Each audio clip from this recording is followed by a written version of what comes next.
Hi everyone, I'm Jane, and today we're gonna paint a spooky witch on a gorgeous fiery background with a creepy tree and an enchanted apple. I also threw some fog in there to kind of up the spooky factor. And yes, I know that my hair now blends in with the walls in my studio. I didn't even think about that when I colored it. Anyway, please check out the video description below for a full list of materials, and let's get started.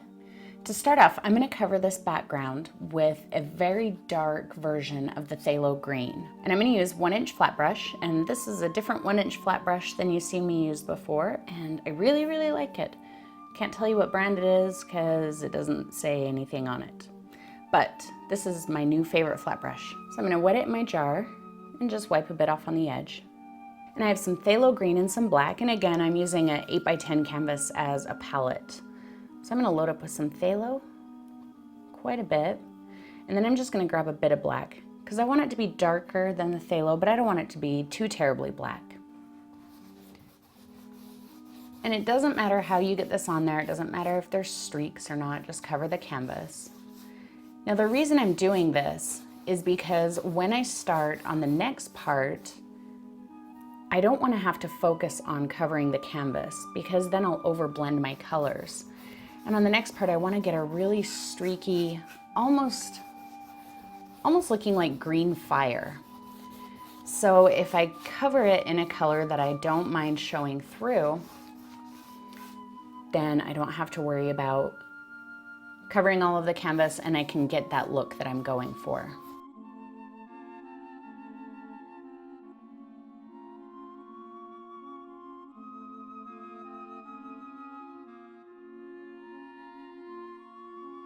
This brush spreads the paint so smoothly. And it holds a lot of paint. I really like that.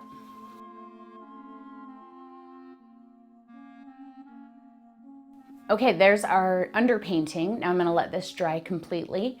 And then when we come back, we'll add our interesting fiery green-yellow background. All right, now we're gonna start adding our fiery background. And I'm gonna use this 1-inch filbert. You don't necessarily have to use a filbert, but the reason I'm using this brush is because it's very soft and it has a soft edge. It doesn't have a hard edge. I'm gonna be scrubbing with this brush, which will ruin a brush, but I'm okay with that because I don't use this brush for anything that I need a real good edge for. So if I end up ruining it by scrubbing, I'm okay with that.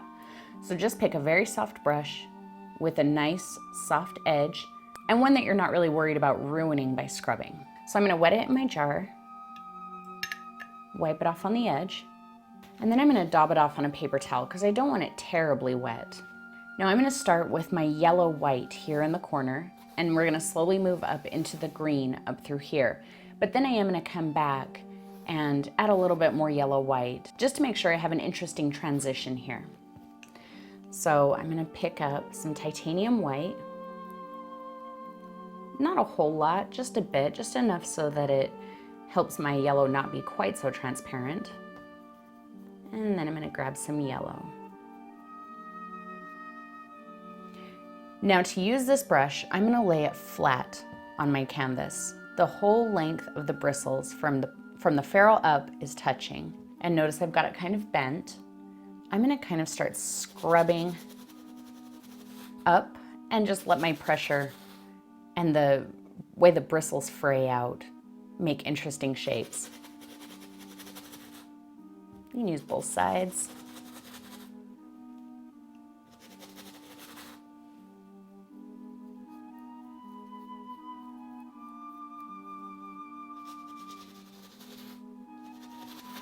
And I'm not concerned with covering all of this green behind it.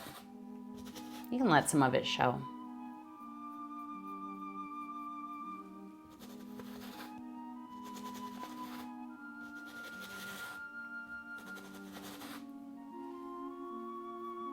This is a really cool technique that you could actually modify to use for all kinds of things.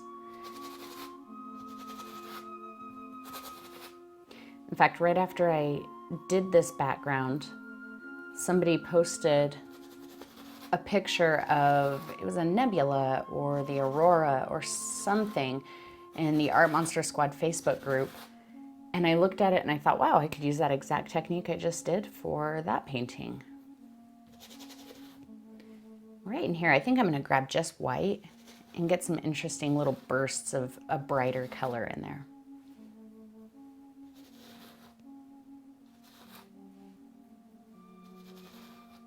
I like that it almost has a marbly effect. Just fill in those little spots there. I'm not worried about down here because we're gonna add some ground.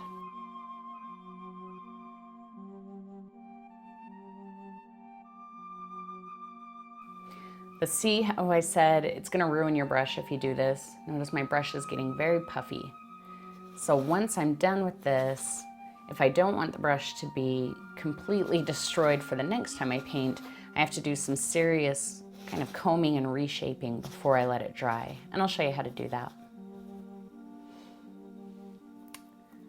Let's just bring this yellow up a little higher on this edge, and then we'll start moving some green in.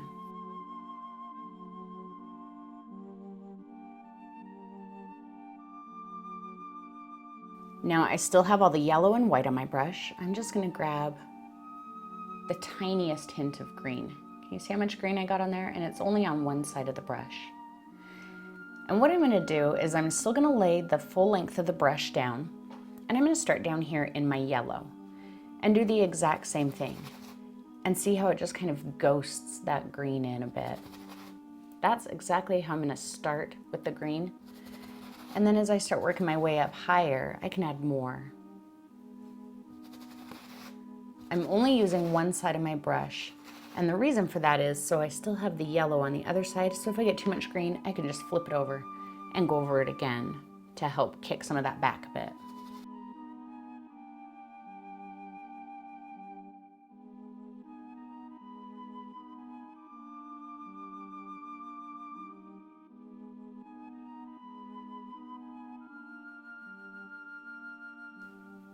Now I'm going to pick up a little bit more green and start a little farther out on the yellow. Start really transitioning into some darker green.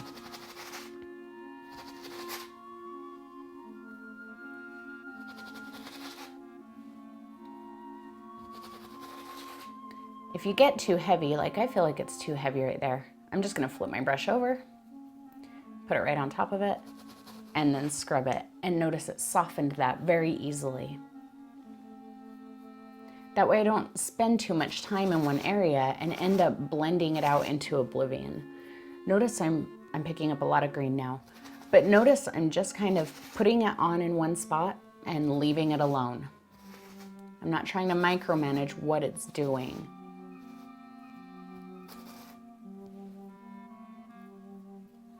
Quite a bit more green here. We're going to start working into this area.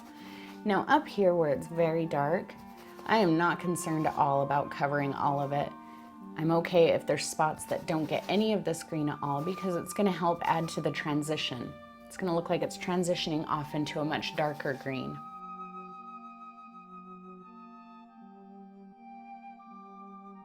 Notice where I took my yellow here to blend that transition. It streaked a bit of the yellow off into the green, and I really like that.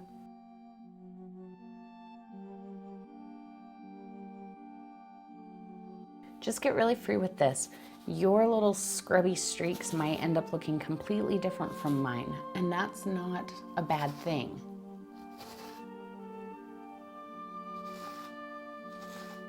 Okay, now I'm gonna wash this brush off really good in my jar because I'm gonna go back to some yellow white, and I wanna drag as little green into it as possible. Although when I'm blending the yellow white over top of the green, I will grab some, but I just don't want all of this going in there. But now at this point, if you're perfectly happy with the way this background looks, then stop. You do not have to do this next part if you don't feel like you need to or want to. So I got a little more titanium white. Same thing as before, the white and the yellow. I'm gonna start in here and just start lightly streaking it up. And that's where I kind of get that little bit of a fiery effect.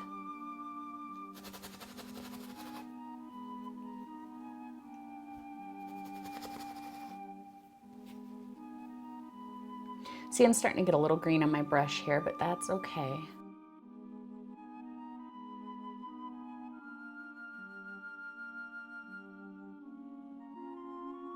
I'm using really light pressure here. If you can see, just a few bristles are really touching the canvas. And that's kind of helping get those little scattered squiggles.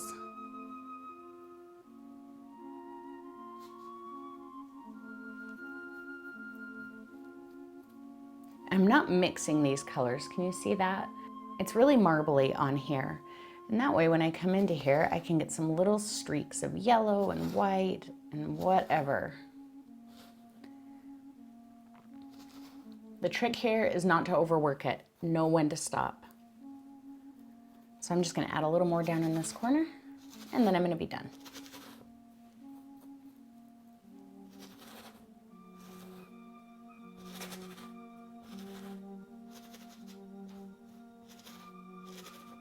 Now, when you do that scrubbing with this brush, you're gonna start getting some knots inside of it. So what I like to do after is just dig my thumbnail into it and kind of comb it. Somebody mentioned before about using like a flea comb to comb through your brushes. And if you have something like that, you can definitely use that. But with this brush in particular, I find that just combing through it with my thumbnail helps straighten out some of those bristles that start getting knotted up inside. So I'm just gonna do that on both sides. I'm digging as far into the brush as I can. Then I just re-wet it in my jar. I'm gonna reshape it on my paper towel, make sure everything looks pretty good. And I'll set it aside to dry. So even though I'm using this brush in a destructive way, the fact that I took the time to straighten out those bristles, reshape it, that will ensure that I can use this brush for a little while rather than destroying it after a couple of uses. Now we're gonna add our ground, and I'm gonna use my 1/2 inch angle brush. This is not my nice new angle brush. This is an older one. As you can see, it's a little bit puffy on the edge, but I'm gonna use this one because when I get to the tree, I actually want this puffiness on this brush because it's gonna help me get really scattered, kind of fractured look to the branches for my creepy tree. A brand new angle brush would probably just give me very crisp lines, and I just have to work harder at it to get the really scattered, broken effect. So I wet this in my jar, and I'm gonna get some black paint. Kind of mixing the water that's in my brush and that paint. It's almost to the point of flowing, but not quite. That's how wet you want it. I'm gonna use the edge of the brush with the long tip dragging like always. I want my hill to be just a little higher on this side. Notice I'm holding my brush far back, right back here. That's gonna help me lose a little bit of control so I can get a nice jaggedy hill. And I'm kind of wiggling the brush back and forth as I go. And I'll come up just a little bit here. Then we can fill it in. Now, if my yellow and white is still wet, it's gonna drag into this black a little bit, but that's okay because it might insinuate some highlights, and we're gonna add a little bit of highlights anyway.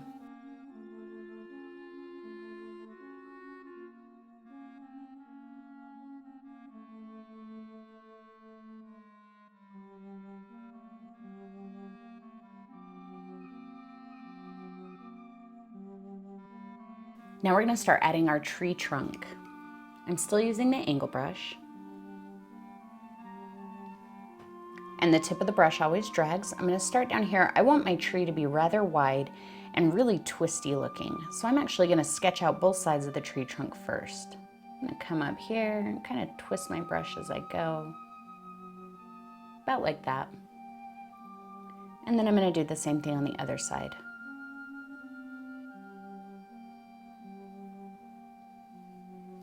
And then I can fill it in.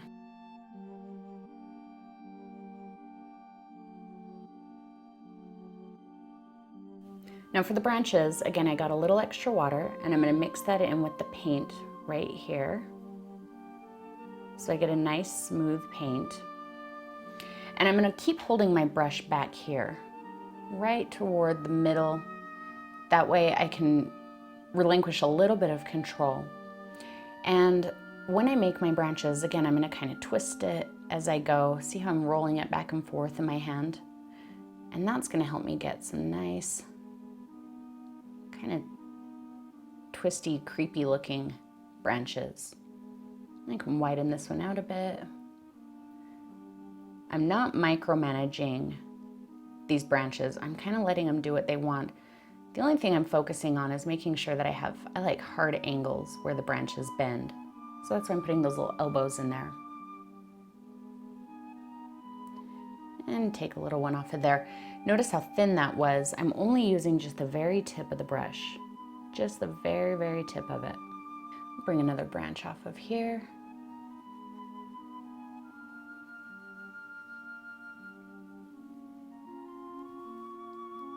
Get a little more water when you feel like you're not getting a good enough coverage. And let's widen that one a bit.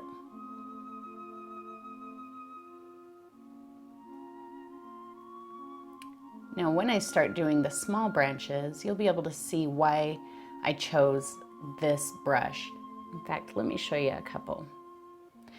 So I'm not going to worry about making any branches down here because my witch and everything is going to go here. So I'll come back and add branches here once I've got my witch in. So let's do one right here. So if I take a little branch from here, super light pressure on my brush, kind of wiggling.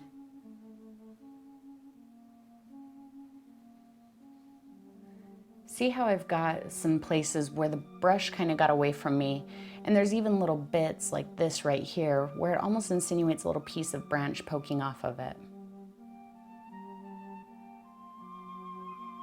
And off of there.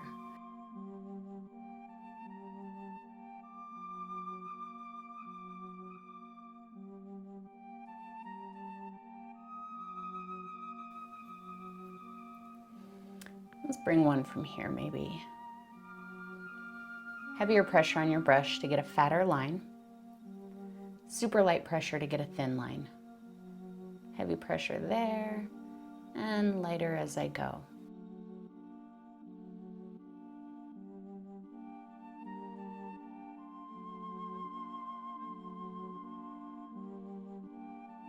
It's okay if your branches cross in front of each other. This is a snarly old tree.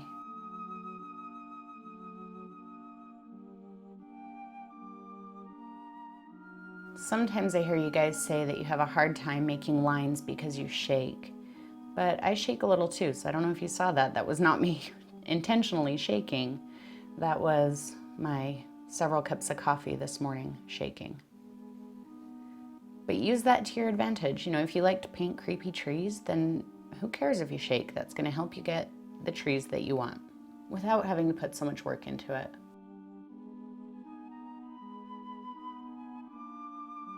And I'm just going to add a few more little detailed branches here and there, and then we'll get started on our witch.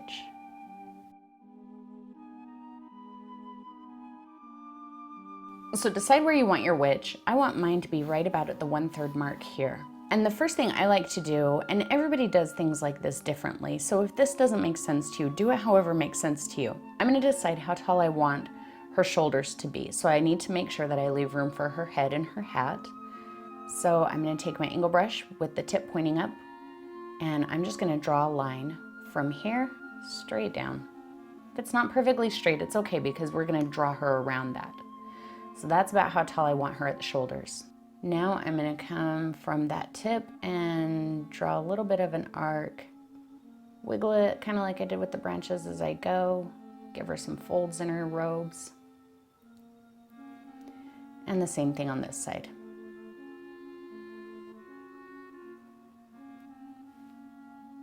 And fill it all in with black.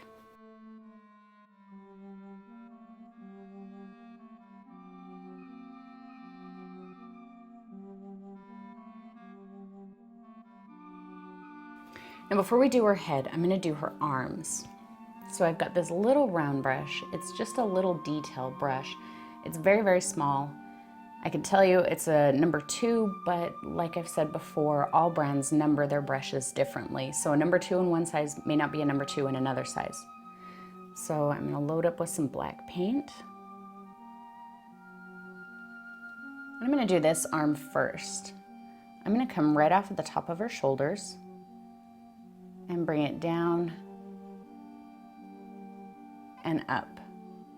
Fill it in a little bit. It doesn't have to be a wide line. You just need to know where it's going to be.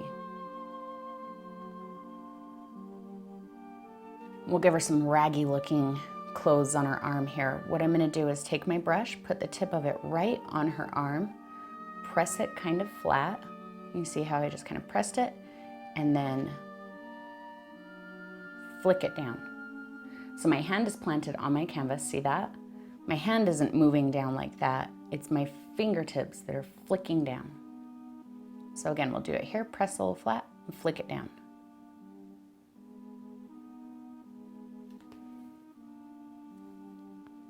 I'm gonna do that all along her arm. As I get closer to where her wrist is gonna be, I'm gonna make the flicks a little bit shorter.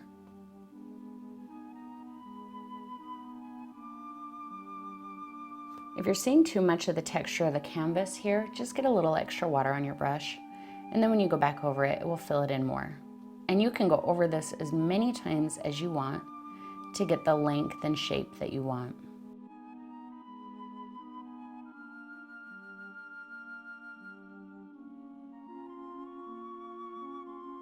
All the way up to her body.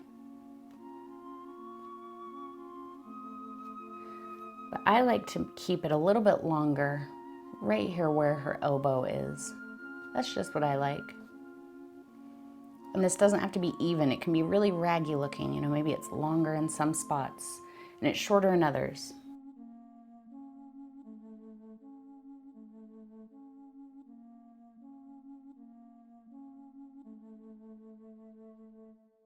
And let's do her other arm. For her other arm, I want it coming across. It's gonna bend down just a little bit again, but then it's gonna go up like she's reaching up to grab something. So again, I'm gonna come right off at the top here, down just a little bit, and up. Just gonna fill in that line a little. And we'll do the same thing with the raggy ends.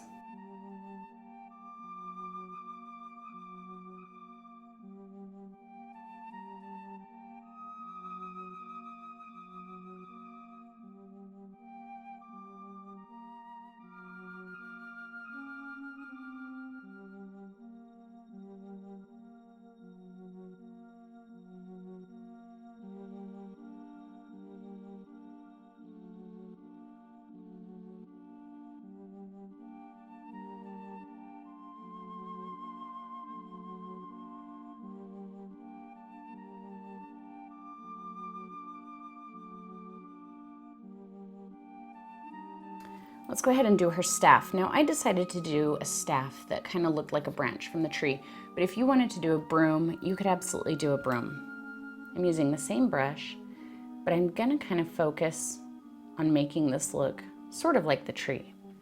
I'm gonna start a little bit off of where her wrist is. So here's the end of her wrist. I'm gonna start my staff right about there. And I'm gonna put my brush on here, and as I go, I'm gonna twist it back and forth and let it kind of squiggle down. Get some parts that are fatter, some that are skinnier. So I'm gonna start here and just kind of twist my brush about like that. Now I can go back and fill it out and change any of the shapes as I want to. So I think I'm gonna put a nice angle right there. Maybe a little fatter spot in there.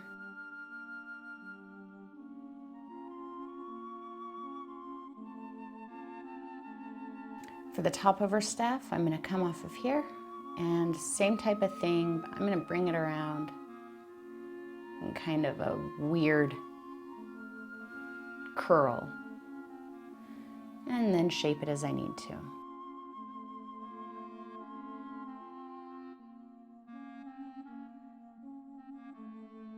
Her hand on this side is gonna be very simple.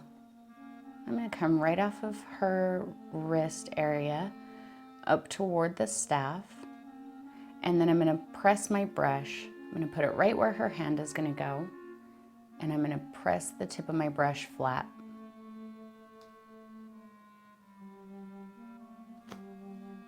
And that just helps insinuate a hand without having to actually draw one. I'm gonna do a very simple hand over here. So even though her hand is out like this, we're gonna look at this and take the very simple shapes. So if I look at my hand like this, I see that it comes off of the wrist. I've got a line that goes this way. It's wider here than it is here. So a line that goes here maybe comes up a little bit here. and then a line that comes here up like that. So it's a very simple shape. So I'm going to come from her wrist here, press a little bit to get kind of a fatter line, release my pressure as I go up, and give her kind of a finger there. And her thumb is going to come off of here and up. Her head is also going to be very simple. Most of it is going to be covered by her hat and her hair. So we just want to put an oval that's going to be a placeholder for her head. So I'm going to start like this, and you can always make the oval bigger, but you can't really make it smaller. So start a little smaller than you think you want, and then go bigger. But I would fill it in before you decide. It just helps you gauge the size of it a little bit better. Looking at the whole picture, I feel like I need her head to be much bigger. So we'll just start making that a little bit bigger.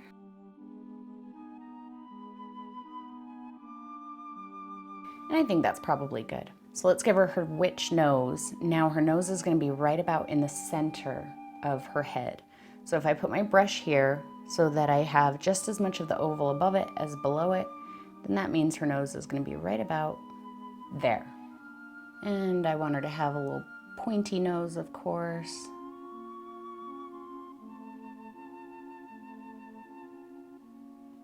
A little bit of a bump in there. And we'll bring it here. And just smooth in that little corner there at the bottom. I know right now she kind of looks like a weird bird. Below that, we're going to give her a little bit of a chin. Kind of points up, not quite as big as her nose. And I want it to come up and kind of smooth into her face. Down here at the bottom, we're going to smooth it into her neck. Actually, I think I'm going to bring her nose out just a little bit farther.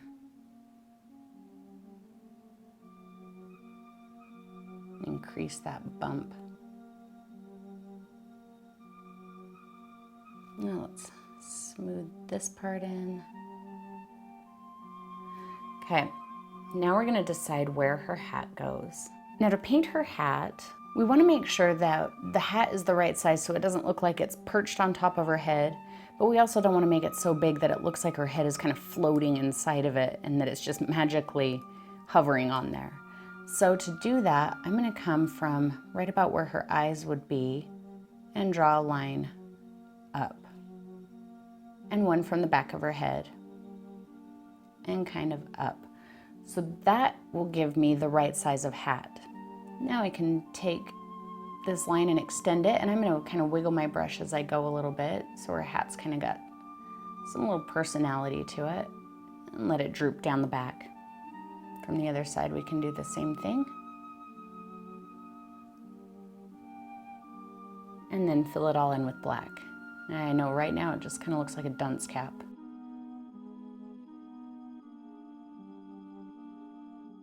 But also let's shape it so that it's got some creepy little personality. I'm going to give it a little angle right there. Maybe one right there. And I'm going to sharpen that point there. Just kind of wherever you feel like it would have a little fold or a crease or something. Let's give her the brim of her hat, and then she'll actually start looking like a witch. So from right about here where her eyes would be, or just a little above, I'm going to draw a line out. It can be kind of wiggly. It doesn't have to be perfectly straight. I'm actually going to widen it just a little as it gets closer to her hat. And the same thing back here. Draw it straight across.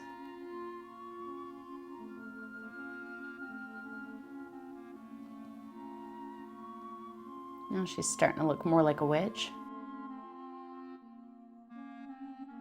Now we're going to give her some witchy hair. So her hair is actually going to be done very similar to how we did our arms, the rags hanging off of her arms. So I'm going to start right here, right on her head, kind of press the brush flat a little bit and streak it out. You can give it a little bit of a twist. You can lighten your pressure so it really kind of fuzzes. Fill in that weird looking part of her neck there. I'm gonna add just a little bit of it over here. Not a lot because you don't want to lose her face, but I'm gonna start from up here where I think her ear would be, just because it gives me an idea of how this hair might move. And that's really all I'm gonna give here on the front. Just an indication that her hair is wrapped around. Same thing, I'm gonna do just a little bit in her, as we call them in the US, bangs. Everyone else in the world, I think, calls them fringe. Just give her a little bit of some bangs or fringe or something right up there. Not enough to hide her face though. Okay, your witch is all painted in. Now at this point, you can decide to leave everything in silhouette if you like, or you can do the highlights, which is what I'm gonna do next. Now, when I was creating this painting, I went back and forth on whether or not to do highlights. I did it both ways several times. Sometimes I decided I liked it with the highlights, and sometimes I decided I liked it with just straight silhouette. So whatever you choose to do is absolutely fine. Since you're painting on black hair, you can start doing the highlights, and then if you decide you don't like it, just let it dry and paint it back over with black. So we're gonna start by highlighting the ground here. So I'm back to my angle brush, and I'm gonna load up with some black paint. And then I'm gonna get just a tiny bit of white. So I'm just gonna kind of slash it into there. And you can see that I've got a little bit of white on there, but that little bit of white is gonna help give me some nice subtle highlights. And you can add more if you feel like it. So I'm just gonna kind of streak it in here, kind of random jaggedy ways. That will help insinuate kind of a jagged ground, just like everything else in here. Nothing's real smooth or straight. If you have too much, just flip your brush over to where it's got more black and streak over that.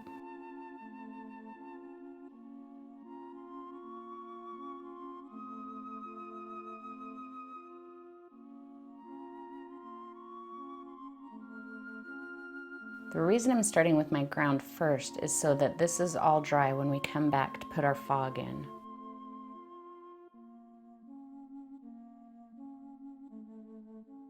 Just add a couple little brighter spots. Not that any of it really matters because I may end up covering it with fog, but I never really know where my fog is going to go until I start, so I just do this as if I'm not going to be adding fog.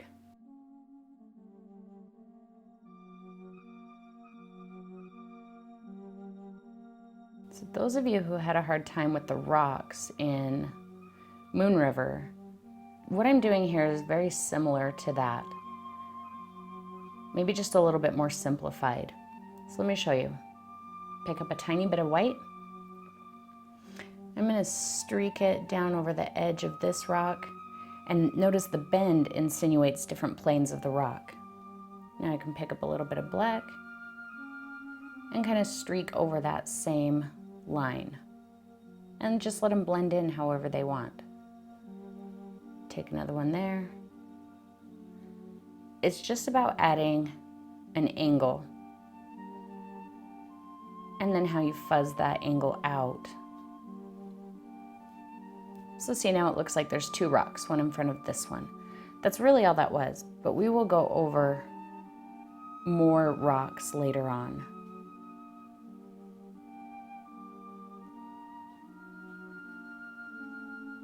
So an angle,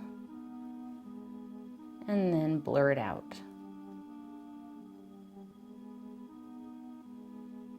Let's do some highlights in our witch's dress too, and I'm really gonna do it very similar.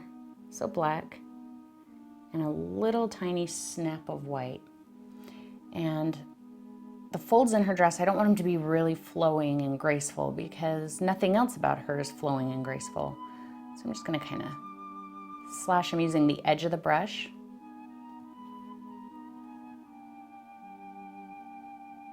I'm just laying in some light color now. I can go back and remove any of this. A little bit of black. I'm using my brush flat here. But experiment, turn your brush all different ways and see what you're more comfortable with. Do these highlights however you need to.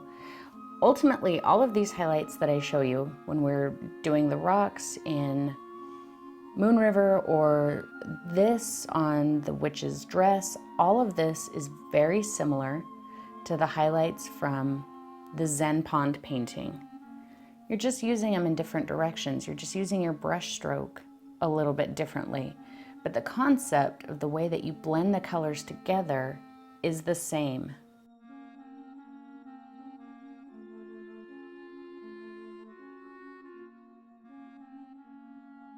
And I like painting like this because you can really experiment with the direction of your brush stroke. I tell you guys this all the time, but because you're painting on black hair, there's no reason that you have to settle for highlights that you don't like. You can absolutely paint over them and do them again. Just adding some really bright spots here, just to kind of indicate some heavy folds in her robes.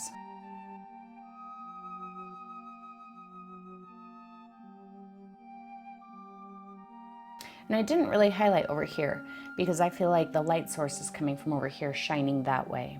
I'm gonna go back to my little round brush and I'm gonna do the same thing on her sleeves. I'm gonna load up with some black and a little slap of white.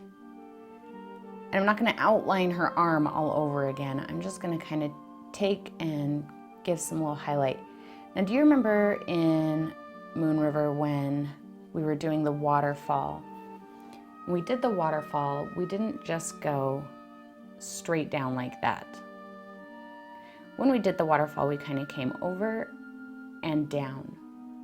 That's kind of what I'm doing on her arm here. That's going to give the illusion that her arm is curved. And you don't have to add it all over. You can just pick a few spots and do some.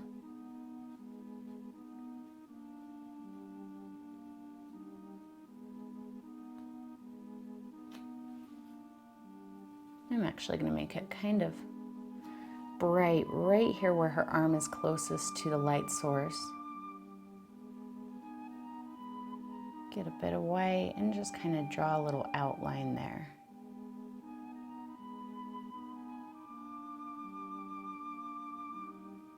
Just wherever you feel like it needs it.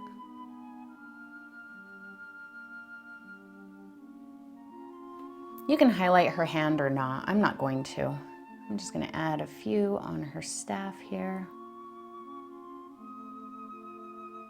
Not really worried about these blending. Just kind of adding it where I feel like it would have the most light hitting on it.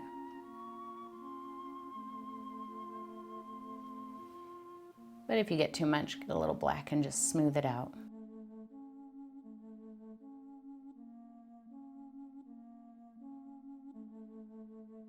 Let's do her other arm.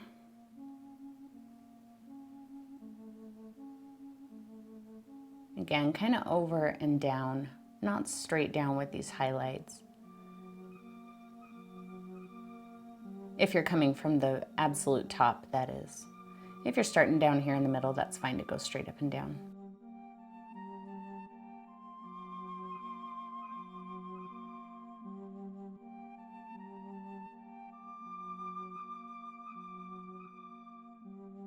And I'm just going to kind of let it taper off right about there. Let's do something similar on her hat, mostly toward the back here.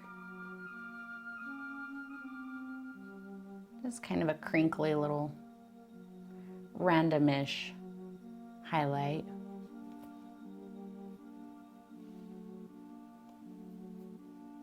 Nice and bright right there.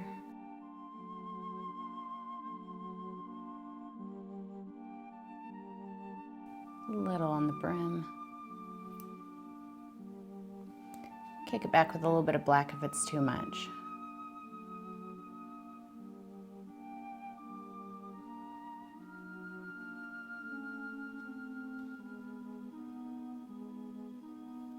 And then I like to give her a little bit of highlight in her hair, which is actually why I ultimately decided to do the highlights, because I really like the highlights in her hair. So go really subtle with this. Don't try and outline where all of her hair is. Sometimes in art, less is more. So I'm just gonna very lightly, I'm just kind of dusting it. Just right here, kind of through what I feel like would be exposed to the light.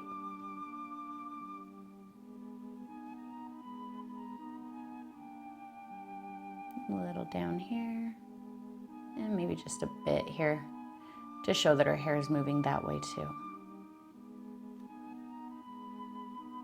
I don't think that's it. I might just grab a little bit of pure white and give just a couple of very small bright spots in there.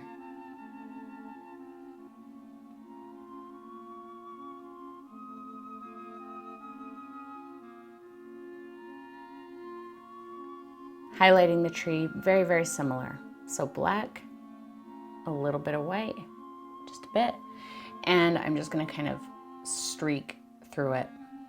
So just kind of dashes.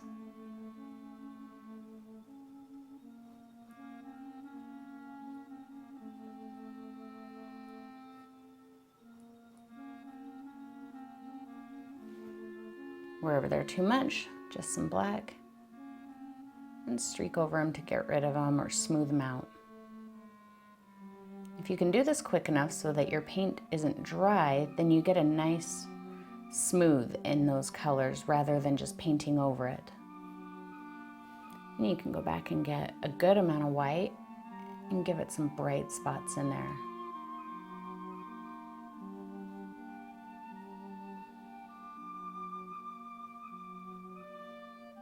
And even bring that down so it looks like the root of the tree on the ground.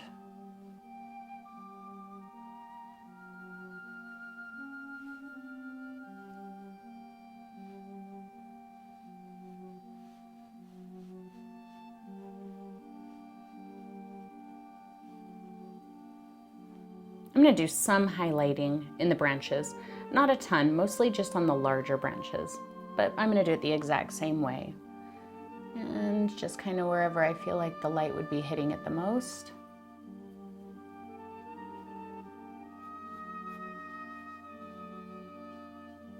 If it goes outside of my lines, that's okay.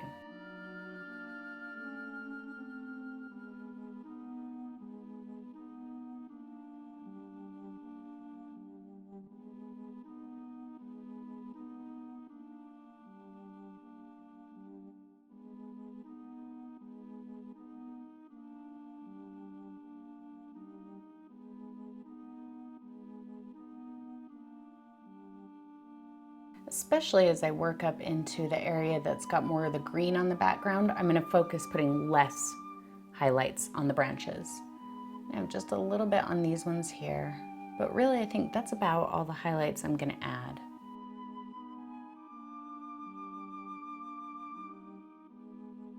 Now we're going to do my favorite part, which is adding some fog at the bottom. Now you can add as much or as little fog as you like. And I'm going to use this round brush. It doesn't really have a shape, it's just kind of puffy on the end. The bristles are fairly soft, and this is what we're going to use to scrub the fog in.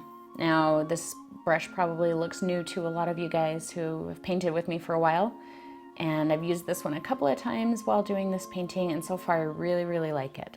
But any kind of brush you have that you're comfortable scrubbing with that doesn't have a sharp point or a hard line at the end is gonna work for this. I'm gonna start by wetting it in the jar, and then I'm gonna dry it off on my paper towel. I'm not trying to squeeze out all of the water. I just want it to be dry enough that my paint isn't too wet, because then I have a hard time fuzzing out the line at the top. Now the important thing here is that you don't get too much paint. So I'm gonna take the tip of this brush and just lightly dunk it into my paint. It's a little bit too much. If you get too much, just kind of tap it off. So can you see how much paint I have on there?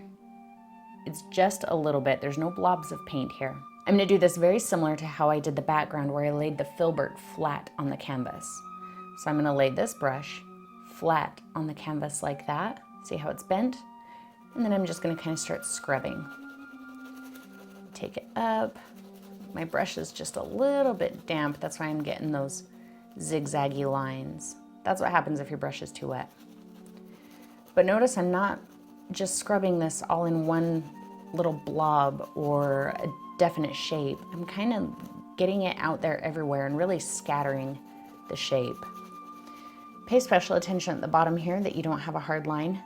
Part of the reason I'm bending the brush like this and using the full length is to help make sure I don't have a hard line here at the bottom. Just doing that helps get rid of that line before it even gets started. Get just a little bit more. And we'll bring some fog over here. You definitely want to make sure that the ground and your witch and everything is completely dry before you start this part. Let's bring some down over here.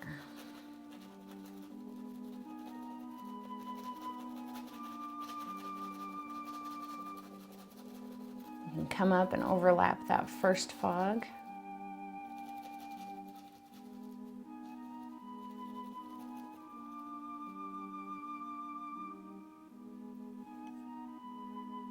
And let's do a little one over here. If your paint starts to not scatter quite as well as it was, like it's not there for me, I'm gonna dunk my brush just lightly into the water, tap it on a paper towel, and go back over it. See, now I'm getting a much better spread on that fog.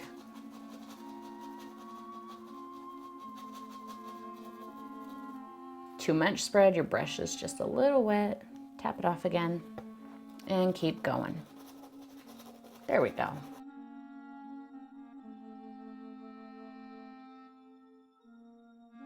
I'm gonna bring just a little bit of that up toward the tree, not too terribly much.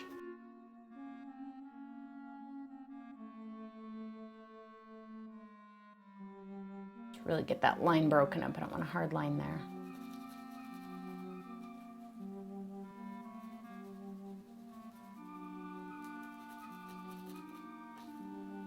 I'm gonna grab the tiniest bit more and just do a bit here. Other than that, I'm pretty happy with where I have this fog. I may go through and brighten up a few spots, but as far as where the fog is placed, I'm pretty happy.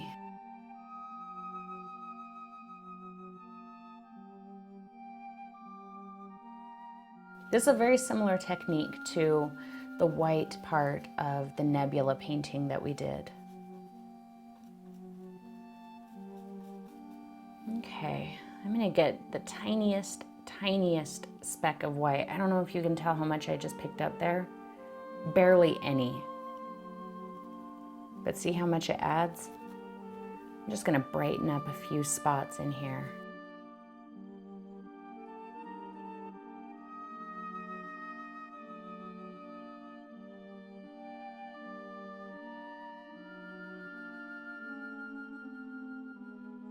Very similar to how we do clouds also. Right here where it comes up over and is covering the green and white a little, I feel like it gets lost a bit, so I'm just gonna make that a little bit heavier here.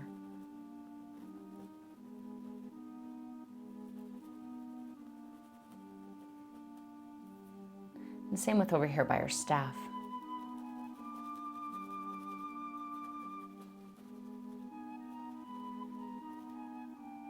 Let's add the apple. And I'm gonna have the apple be just above her hand, like she's just reaching up to grab it. And I'm gonna make a large apple. It's an enchanted apple after all, so it can be rather large. So I'm back to my little round brush, loading up with some black paint. And it doesn't really matter how high above her hand the apple is, but I'm gonna make it kind of a large one. And it's almost shaped like a heart. So about like that, and down, and we'll take care of the bottom in a minute. And over here, we're gonna come up, around, and down, and at the bottom, it's got another little bit of a bend, kind of like at the top. Let's fill it all in with black.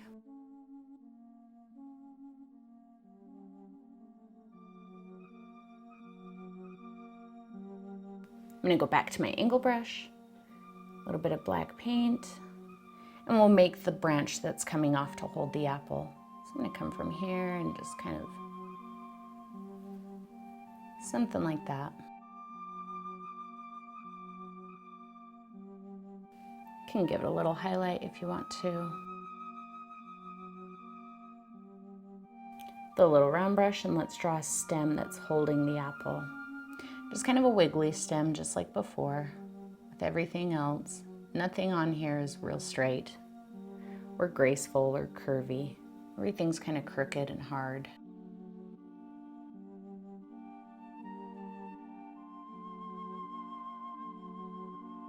Once the apple is dry, I'm going to take this little dollop of Cadmium Red Deep Hue and start filling it in. Now I'm going to start filling it in on the side that I want to be bright. And that way, by the time I get to this side, most of the paint has gone off of my brush and I don't have to worry about trying to blend it too terribly much. Just kind of let the red paint fuzz off.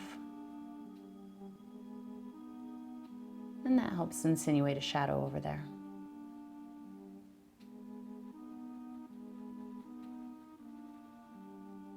Kind of scrubbing lightly.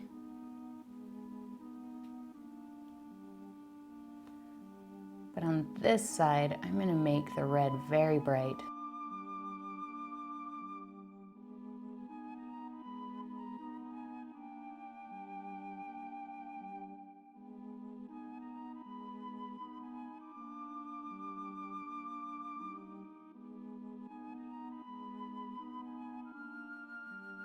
One more time over here just to make sure it's as full and not transparent as possible.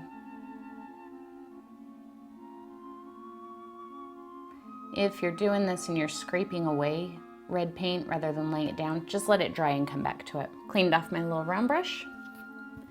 Now I'm going to get just a little hint of pure white. I just kind of dunked it straight into there. And I'm going to give a little slash of a highlight just right there. Time to sign, and we're done. And there's our first Halloween painting of the season. I hope you enjoyed painting this with me, and I hope you picked up a few new techniques that you can take on to other paintings as well. Make sure you check out the video description below where you can find a bunch of links to find me all over the internet. I'd love for you to come join our Art Monster Squad Facebook group and share your version of this painting as well. If you like this video, make sure you give it a thumbs up and maybe share it with a friend who you think would like it. If you haven't already, please make sure that you subscribe so you can paint with me on Tuesdays, vlog with me on Thursdays, and join me for a live Q&A session on Sundays. Thanks for watching, everyone, and I'll see you next time.